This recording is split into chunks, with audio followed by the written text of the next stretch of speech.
Love பண்ணக்கூடாது, வீடை பத்திரமா பார்த்துக்கணுன்றாங்க, தங்கச்சிக்கு ஒரு பொறுப்பா ஒரு அண்ணனா இருக்குன்றாங்க.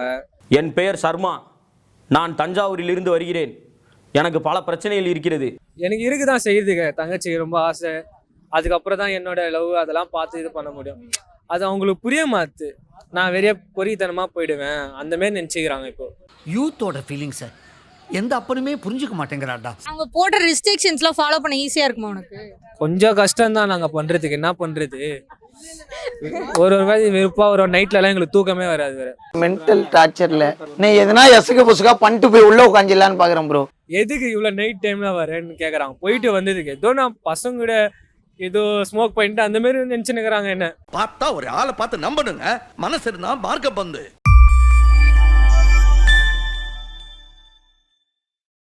ஹாய் ஆரா தமிழ் கேஷுவல் என்டர்டைன்மெண்ட் வியூவர்ஸ், நான் உங்கள் விஜே மோனி. டுடே என்ன டாபிக்னு பார்த்தீங்கன்னா பேரண்ட்ஸ் ரெஸ்ட்ரிக்ஷன்ஸ் தான். எங்கள் வீட்டில் வந்து எனக்கு எப்போவுமே ரெஸ்ட்ரிக்ஷன் தான். என்ன குத்தம் நடந்தா குத்தம் அந்த மாதிரி மக்கள் கருத்து என்னங்கிறத வாங்க கேட்டு தெரிஞ்சுப்போம். வீடியோக்குள்ளே போகிறதுக்கு முன்னாடி ஆரா தமிழ் கேஷுவல் என்டர்டைன்மெண்ட் சேனலை லைக் பண்ணுங்கள், ஷேர் பண்ணுங்கள், சப்ஸ்கிரைப் பண்ணுங்கள். வாங்க வீடியோக்குள்ளே போகலாம். பேரண்ட்ஸ் உங்களுக்கு வந்து எவ்வளோ ரெஸ்ட்ரிக்ஷன்ஸ் போட்டிருக்காங்க? எங்கள் வீட்டில் தான் எங்கள் வெளியே போகக்கூடாது அப்படின்வாங்க. சில வாட்டி ஸ்கூல் டேஸ் தான் அனுப்ப மாட்டாங்க. நாளைக்கு காலையில அவன் வீட்டை விட்டு எங்கேயும் வெளியே போக கூடாது. நிறையவே போட்டிருக்காங்க தான். என்னென்ன போட்டிருக்காங்க? லவ் பண்ணக்கூடாது, வீடை பத்திரமா பார்த்துக்கணுன்றாங்க, தங்கச்சிக்கு ஒரு பொறுப்பா ஒரு அண்ணனா இருக்குன்றாங்க. என் பெயர் சர்மா, நான் தஞ்சாவூரில் இருந்து வருகிறேன். எனக்கு பல பிரச்சனைகள் இருக்கிறது. எனக்கு இருக்குதான் செய்யுதுங்க, தங்கச்சிக்கு ரொம்ப ஆசை. அதுக்கப்புறம் தான் என்னோட லவ் அதெல்லாம் பார்த்து இது பண்ண முடியும். அது அவங்களுக்கு புரிய மாத்து. நான் வெறிய பொறித்தனமா போயிடுவேன் அந்த மாதிரி நினைச்சுக்கிறாங்க. இப்போ யூத்தோட ஃபீலிங்ஸை எந்த அப்பனுமே புரிஞ்சுக்க மாட்டேங்கிறாடா. பேரண்ட்ஸ் வந்து ரிஸ்ட்ரிக்ஷன் போடுறாங்க, ஓகே தான். இப்போ வந்து ஃப்ரெண்ட்ஸ் கூட போனால் வந்து கேட்குறாங்க எங்கே போகிற. ஏன்னா இந்த ஜென்ரேஷன் வந்து ரொம்ப ராங்காக இருக்குது. லவ் பண்ணுறதுலையும் சரி, இல்லை பொண்ணுங்களே தான் சரி, பசங்களே சரி வந்து ட்ரக்ஸில் போகிறது, காலேஜ் பசங்களே வாப்பா ஒன்றும் ஆகாது அந்த மாதிரி சொல்லி நிறையா பண்ண வைப்பாங்க. ஸோ பேரண்ட்ஸ்க்கு வந்து பயம், என் பையன் வந்து தப்பான வழியில் போயிடக்கூடாது, அவனுக்கு ஏதாச்சும் ஆயிடக்கூடாது சொல்லிட்டு ரவுடி பையனோட சேர்ந்து இந்த குட்டிச்சவரில் உட்காந்து நீயும் குட்டிச்சவரை தான் போறேன். அவங்க நம்மளை கை விட்டாதான் நம்மளால முன்னேற முடியும் வாழ்க்கையில். இப்போ வந்து அவங்க நம்ம இது பண்ணாத நம்மளுக்கு பண்ணால் அவங்கள்ட்ட வெறுப்பு வந்துடும். ஒரு கட்டத்தில் வந்து பேரண்ட்ஸே வேணாம், நம்ம தனியாகவே லைஃப் வாழ்ந்துடலாம் அந்த மாதிரி எல்லாம் இருக்கும். ஏன்டா இந்த அப்பனுங்களாம் பிள்ளைங்களை நம்பவே மாட்டேங்கிறாங்க? ரெஸ்ட்ரிக்ஷன்ஸ்னா அது ஒன்றும் இல்லை, அவங்க என்ன ஃப்ரீயாக தான் விட்டுருக்காங்க இது வரைக்கும். பட் சம்டைம்ஸ் எப்படின்னா எக்ஸாம் டைம்ஸில் அந்த மாதிரி வந்து வெளியே போகக்கூடாது. நான் என் ஃபியூச்சருக்காக தான் சொல்கிறாங்க, அதுவும் புரிஞ்சுக்கணும்ல. அது வாஸ்தவம் தானே. இந்த ரெஸ்ட்ரிக்ஷன்ஸ்லாம் ஃபாலோ பண்ண ஈஸியாக இருக்கா உங்களுக்கு? எங்கள் வீட்டில் ஏசி தான், மற்றவங்க வீட்டில் எப்படி தெரியல, நான் எங்கள் வீட்டில் ஏசி தான். சொல்லாமல் வெளியே போகக்கூடாதுன்னு சொல்லுவாங்க. ஸோ அதை மட்டும் ஃபாலோ பண்ணிட்டுருக்கேன். எதுவாக இருந்தாலும் சொல்லிட்டு தான் போவோம், அவங்களும் ஒன்றும் சொல்ல மாட்டாங்க. ஃபேமிலி ரெஸ்ட்ரிக்ஷன்ஸ் போடவே மாட்டாங்களா?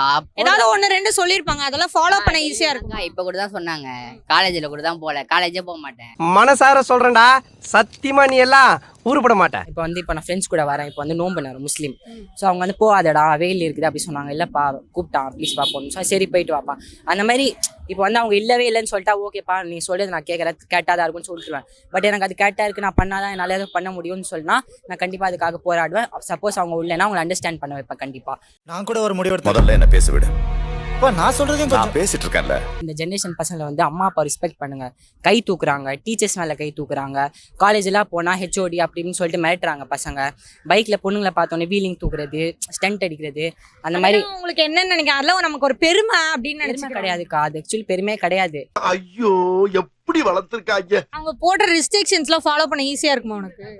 கொஞ்சம் கஷ்டம் தான் நாங்கள் பண்ணுறதுக்கு. என்ன பண்ணுறது, ஒரு மாதிரி வெறுப்பா ஒரு நைட்லலாம் எங்களுக்கு தூக்கமே வராது. வேற மென்டல் டார்ச்சர்ல நீ எதனா எசுக்கு புசுக்கா பண்ணிட்டு போய் உள்ள உட்காந்துலான்னு பாக்குறேன் ப்ரோ. எந்த ரெஸ்ட்ரிக்ஷன் வந்து உங்களுக்கு வந்து பிடிக்கவே பிடிக்காது இது வரையும் அவங்க போட்டதில்ல?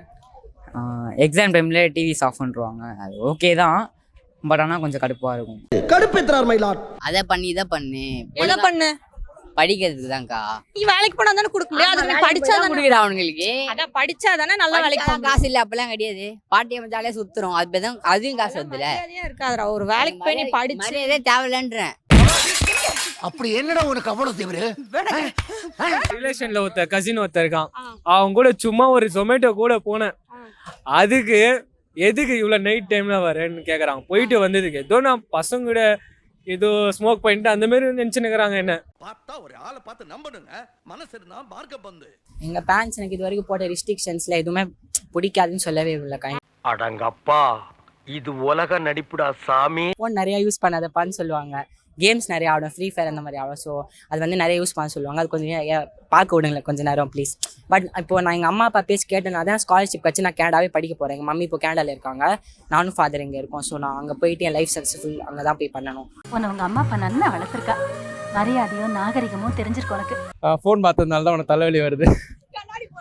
அது போடுற ஃபோன், அது ரியாலிட்டி தானே. அது ரியாலிட்டி தான். தலைவலி வருது அது ஓகே, பட் வேறெல்லாம் சொல்லுவாங்களே ஃபோன் பார்க்குறதுக்கு, அதெல்லாம் ரொம்ப அது கொஞ்சம் கடுப்பா இருக்கும். நான் உப்பு பட்டலடா.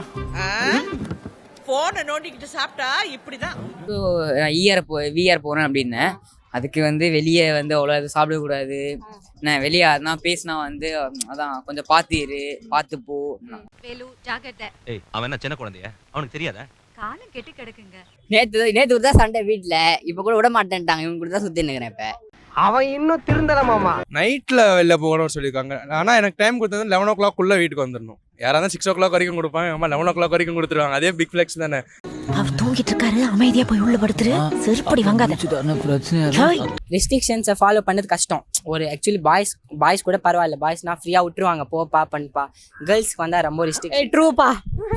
கேர்ள்ஸை வந்து கண்டிப்பாக விட மாட்டாங்க, நிறைய ரெஸ்ட்ரிக்ஷன்ஸ். ஏன்னா நான் சொன்னேன்ல, இந்த பாய்ஸ் ஜென்ரேஷன் சரியில்லை, அதனால லேடிஸ்க்கும் அந்த அன்கம்ஃபர்டபுள் வீட்லேயும் ஒத்துக்கிறது இல்லை. பட் என்னை பொறுத்து அம்மா அப்பா சொல்கிறத கேட்டாலும் பெஸ்ட்டு. அப்படி நம்மளுக்கு ஏதாச்சும் சரி தோணலைன்னா அம்மா அப்பா புரிய வச்சு நம்ம அதை பண்ணிக்கலாம் கண்டிப்பாக. யார் யாருக்கு எவ்வளோ ரெஸ்ட்ரிக்ஷன்ஸ் இருக்குங்கிறத நம்ம கேட்டு தெரிஞ்சுக்கிட்டோம். இது போல ஒரு நல்ல பப்ளிக் ஒப்பீனியன் பார்க்கணும்னா ஆரா தமிழ் கேஷுவல் என்டர்டைன்மெண்ட் சேனலை சப்ஸ்கிரைப் பண்ணிக்கோங்க. மூவி ரிலேட்டடாக பார்க்கணும்னா ஆரா தமிழ் மூவி ப்ரொமோஸை சப்ஸ்கிரைப் பண்ணிக்கோங்க. ஷார்ட் ஃபிலிம் வெப் சீரிஸ் ரிலேட்டடாக பார்க்கணும்னா ஆரா தமிழ் சினிமாட்டிக் யூனிவர்ஸை சப்ஸ்கிரைப் பண்ணிக்கோங்க. மறக்காமல் உங்கள் ஃப்ரெண்ட்ஸுக்கும் ஷேர் பண்ணுங்கள். பாய், ஸ்டே டியூன்.